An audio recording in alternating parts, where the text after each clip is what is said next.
Bolehkah murid-murid sekolah rendah mempelajari fizik? Jika boleh, bagaimanakah proses pengajaran dan pelajarannya? Assalamualaikum dan selamat sejahtera kepada para hadirin sekalian. Ya Rabunda, Annyeonghaseyo.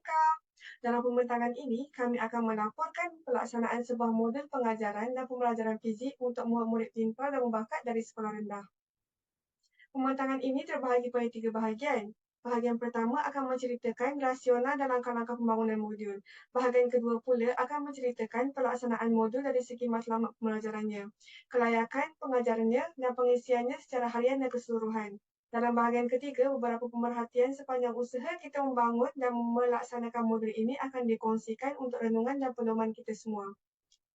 Dalam pembintangan ini, kami akan menggunakan singkatan sakti untuk merujuk kepada rumusan subjek sains, teknologi, kejuruteraan dan matematik yang lazim diringkaskan sebagai STEM.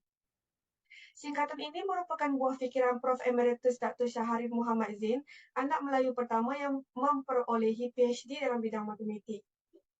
Pusat Jenis Pintar Negara UKM telah ditubuhkan bagi mempelopori pendidikan pintar dan berbakat untuk bidang STEM atau sakti.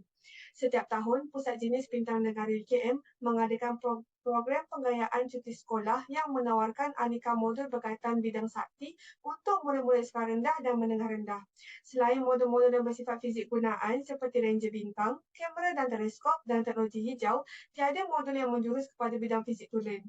Oleh itu, modul fisikawan muda telah dibangunkan bagi mengisi kelompokan ini. Masalah kemerosotan minat terhadap bidang sakti di kalangan murid sekolah merupakan isu tahunan dalam titaran berita pendidikan negara kita. Data dikutip oleh Pusat Maklumat Sains dan Teknologi Malaysia di bawah Kementerian Sains, Teknologi dan Inovasi menunjukkan bahawa 3 punca utama murid-murid tidak cenderung memilih aliran sains adalah peluang kerjaya sains yang terhad, kesukaran mata pelajaran sains dan betapa abstraknya sifat ilmu pengetahuan sains. Menyedari masalah ini, maka pembangunan modul fisikawan muda adalah peluang untuk mencuba alternatif baru pengajaran dan pelajaran fizik sama ada dari segi falsafah ataupun kaedah penyampaiannya. Sebab terakhir modul fisikawan muda dibangunkan adalah untuk meraihkan pintu-pintu masuk ke bidang fizik. Pintu-pintu masuk ini merujuk kepada sebab yang mendorong kepada seorang murid untuk jatuh hati kepada fizik. Misalnya, ada murid yang minat fizik kerana gemar memanipulasi rumus sains. Ada murid yang minat fizik kerana gemar mereka cipta menggunakan alat dan mesin. Ada murid yang minat fizik kerana dijentik hati mereka oleh ayat-ayat Al-Quran yang bercerita tentang keindahan alam dan kekuasaan Tuhan. Ada murid yang minat fizik kerana para fizikawan meneroka persoalan-persoalan besar tentang alam semesta. Misalnya, bagaimana ia dicipta, adakah ia kekal selamanya, dan apakah binaan asas alam semesta. Akhirnya, ada murid yang meminati fizik kerana terpikat dengan persembahan filem dalam rancangan televisyen atau sastra. Pendidikan fizik di sekolah jarang meraihkan kesemua pintu-pintu masuk ini. Ini membataskan daya tarikan fizik kepada segelintir murid-murid sahaja. Oleh itu, modul fizikawan muda telah dibangunkan untuk memperbanyak dan memperluas pintu-pintu masuk ke fizik agar lebih ramai murid-murid memiliki sebab untuk jatuh hati kepada fizik. Dalam buku Developing Talent in Young People, Benjamin Bloom telah mempersembahkan proses pembangunan bakat muda dalam 3 peringkat. Modul fizikawan muda mensasarkan pembangunan bakat muda pada peringkat pertama, iaitu sebagai wadah untuk mencetuskan sifat ingin tahu mereka tentang fizik. Terdapat 2 cabaran utama dalam reka bentuk modul fizikawan muda. Cabaran pertama adalah memilih tajuk-tajuk fizik yang wajar dipelajari oleh murid-murid sekolah rendah. Sesudah tajuk-tajuk ini dipilih, cabaran kedua adalah mencari jalan untuk mengajarkan tajuk-tajuk ini dalam tempoh masa 2 minggu. Cara pertama untuk mereka bentuk modul ini adalah dengan memampatkan tajuk-tajuk fizik tingkatan 4 dan 5 yang lazimnya diajarkan dalam tempoh 2 tahun menjadi 2 minggu. Cara kedua untuk mereka bentuk modul ini adalah dengan menggugurkan beberapa tajuk supaya baki tajuknya dapat diajar dalam tempoh 2 minggu. Kedua-dua cara pertama dan kedua tadi mempunyai kelemahan yang ketara. Justru kami telah mereka bentuk modul ini menggunakan cara ketiga seperti berikut.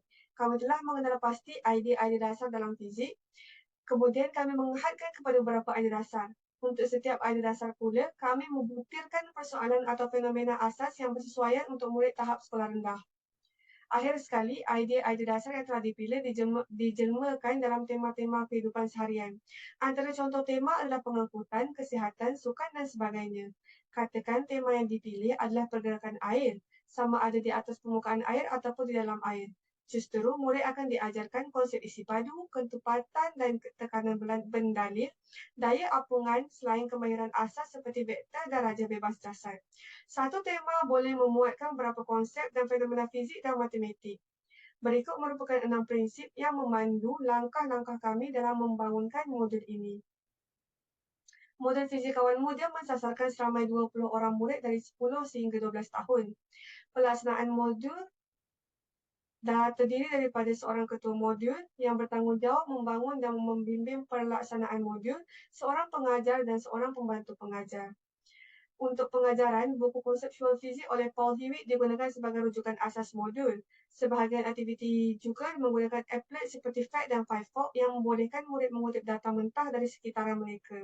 Untuk penilaian, ujian pra dan pasca modul dijalankan. Soalan ujian pra dibina berpandukan hasil pembelajaran modul. Murid akan menjawab soalan yang sama sebelum dan selepas program bermula. Perbandingan keputusan ujian dan pasca modul membolehkan kemajuan murid dan keberkesanan modul diukur. Setiap hari, murid juga akan menjawab soalan refleksi tentang proses pembelajaran mereka. Pengisian modul Fisikawan Muda telah berubah semenjak mula diperkenalkan 3 tahun yang lalu. Antara sebab perubahan termasuklah hasil maklum balas pengajar dan pembantu pengajar, perubahan tempoh program daripada 3 ke 2 minggu, perubahan mod program dan lain-lain. Ini adalah contoh untuk tempoh 2 minggu. Boleh dilihat hanya 4 topik utama yang dikupas seperti sifat ilmu fizik, mekanik, haba, bunyi dan cahaya. Berikut adalah contoh jenis soalan yang dilontarkan di permulaan kelas. Perhatikan bagaimana ia berlainan dengan soalan fizik yang lazim ditemui dalam buku teks dan rujukan fizik sekolah. Sepanjang sesi PDP, kelas akan dihias mengikut keselesaan pengajar dan pelajar. Terdapat ruangan bacaan, ruangan untuk meletakkan barang peribadi dan maklumat berkaitan ilmu fizik. Pelajar juga dibenarkan untuk melakukan aktiviti mengikut keselesaan tanpa mengganggu pelajar lain dan sesi PDP. Ini antara hasil aktiviti pelajar sewaktu mempelajari tajuk rakan. Mereka disuruh untuk melipat kapal terbang, kertas yang boleh meluncur paling jauh. Mari kita sama-sama saksikan video ini.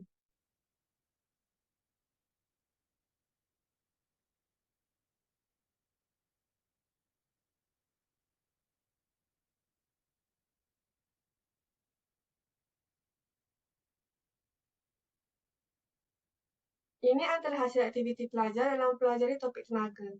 Mereka berjaya membina roller coaster yang membolehkan bola bergolek dari mula sehingga akhir tanpa berhenti di atas trek. Mari kita sama-sama saksikan video ini.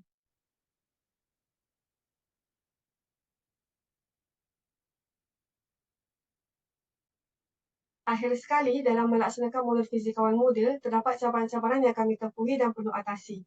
Sebagai ketua modul, di samping menguasai fizik dan modul yang dibina, dia juga perlu memastikan pengajar dan pembantu pengajar memahami tujuan modul ini dilaksanakan dan bagaimana mereka melaksanakan PDP mengikut pedagogi yang sesuai dengan pelajar pintar dan berbakat.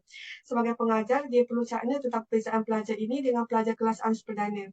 Kaedah PDP untuk pelajar pintar dan berbakat adalah berbagai di mana dia perlu bersedia memastikan pembelajaran pelajar tidak terbantuk bagi pelajar yang kehadapan dan tidak tertinggal bagi pelajar yang lambat. Dia juga harus berfikir kritis dan peka dengan perjalanan kelas. Dia juga perlu meletakkan kepercayaan kepada pembantu pengajar semasa sesi PDP berlangsung. Sebagai pembantu pengajar, dia perlu peka dengan emosi dan kelakuan pelajar. Dia juga hendaklah memahami perjalanan kelas 2 atau 3 langkah ke hadapan untuk menyediakan keperluan PDP yang sedang berlangsung. Pengalaman membangunkan dan melaksanakan modul Fisikawan Muda telah melatih kami melakukan beberapa langkah untuk mengajar fizik, serta mendorong kami memikirkan tentang pengetahuan dan kemahiran yang perlu dimiliki oleh seorang pendidik fizik.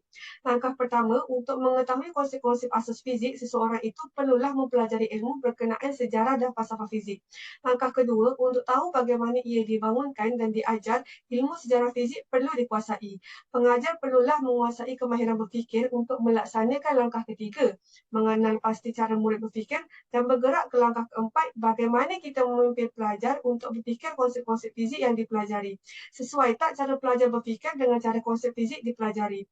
Langkah kelima, seseorang pengajar juga perlu mendalami ilmu kaedah mengajar. Ilmu ini hendaklah sentiasa ditambah seiring dengan kemajuan dalam bidang pendidikan.